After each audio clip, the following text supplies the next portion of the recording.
Greetings, this is Ron Smalek, and I'm reading Catching Fire. This is the second book in the Hunger Games trilogy by Suzanne Collins. I'm reading the book and giving you my thoughts on each chapter in groups of two.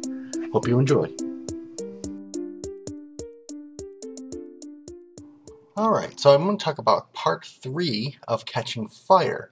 But before I do, I wanted to give a quick shout out and thank you to Nath D. Nath, Martini Rams, and anyone else who's been following along to this point and commenting on my videos. This is probably the first time in my entire life that I've read a book and taken detailed notes on each chapter, let alone shared them on the internet. So I'm really excited about this project. I've read a lot of books before, but I have not taken notes to this degree, and it's really making me think about what I'm seeing and what I'm interpreting from what I see. So I hope you're enjoying this as well. Now on to chapter 19. The victors have just come up out of their platforms into the games, and at first all we see is salt water and waves.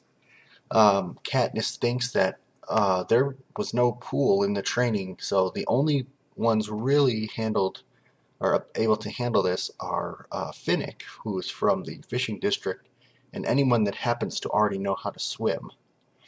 She does see the cornucopia on a beach, and what I found interesting in this chapter when the games actually start is that Katniss goes straight for the cornucopia, whereas her training in the last game was to run away from the cornucopia with very good reason.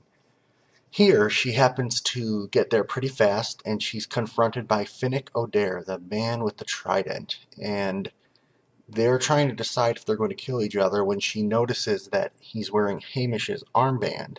Even though Peeta and Katniss had said they don't want alliances, she sees that Hamish went ahead and made an alliance anyway.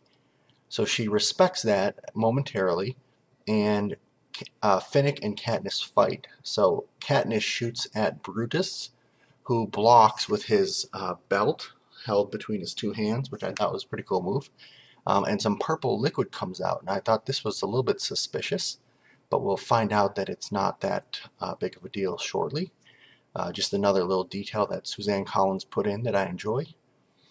Peeta is stuck out on his plate. Apparently he either can't swim very well or is afraid to swim, but Finnick goes out and gets him. Meanwhile, Katniss is sitting with Mags, which is the older lady from Finnick's district, and she's the one who knows how to make fish hooks.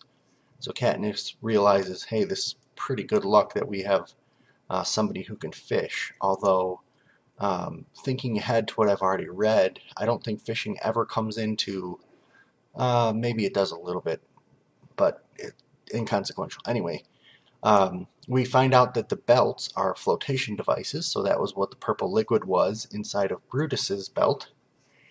And they head up the beach to a jungle. Now, when I first read the end of chapter 18, I thought it was just endless water, and I was picturing maybe they'd have to swim down to some sort of underwater base or dome.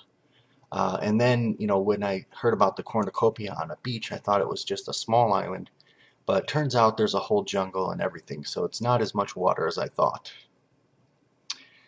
After climbing to higher ground, the group of 4 look back to the cornucopia, and they see that there's still a battle raging around the cornucopia. And again, I think this is where, in my opinion anyway, Suzanne Collins has just another little issue with time management, because I can't imagine that people would still be down there fighting. There was only 24 people total.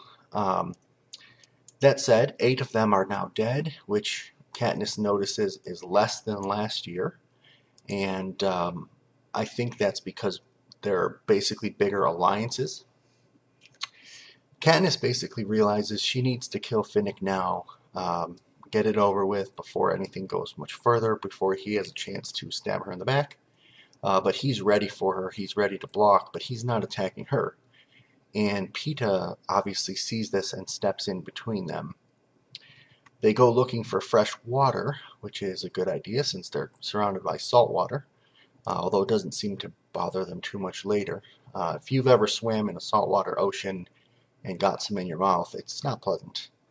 Especially if you've never been around an ocean before, I think they would have a much stronger reaction to it. But Uh, Katniss sees the chink in the force field right as Peeta is about to swing his knife at the vines, and just like the end of every chapter, there is an electric cliffhanger. So chapter 20, Finnick starts performing CPR on Peeta, who got a really, really good zap. I'm surprised that the cannon didn't go off. And I was sitting here thinking, oh, so if Peeta dies and the cannon goes off and maybe his tracker turns off and then he gets resuscitated, would that somehow make him like safe from the rest of the games? But didn't really play out that way. He's just fine after a while. But Katniss is, of course, sobbing, and I was really glad that they highlighted this part of Katniss's character. She realizes that now she owes Finnick a debt for saving Peeta's life. Interestingly enough, Katniss lies about how she was able to notice the force field.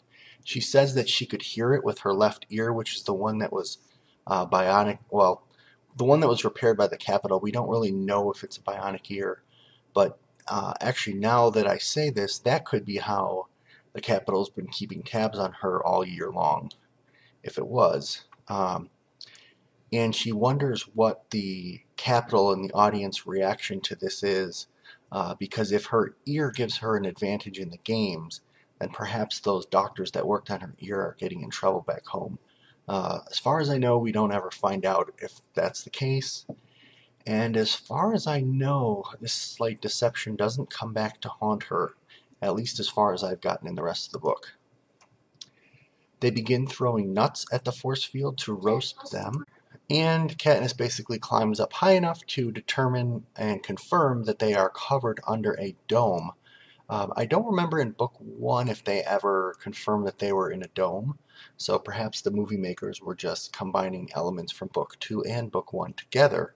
Or were the contestants, the tributes who died, projected onto the dome, or did they just say onto the sky? I can't remember.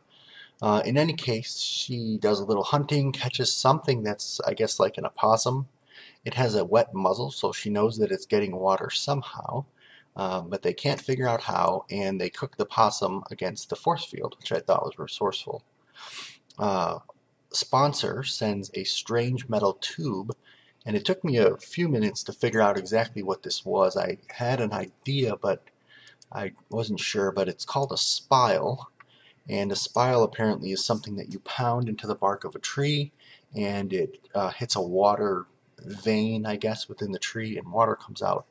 I'm sure that this is based on something in real life. I do wonder how much water can you really get out of a tree. I suspected like very slight trickle of droplets, not like a little stream as it's kind of described, but maybe tropical trees hold a lot more water, I guess. During their sleep cycle, there's a loud bong. I believe it goes off 12 times, and now Katniss is awake. Suddenly, a lightning storm rears up, and it's not immediately threatening them, but they do move on. However, suddenly what they believe to be a poison fog does spring up, and that definitely threatens them, so they run as best they can.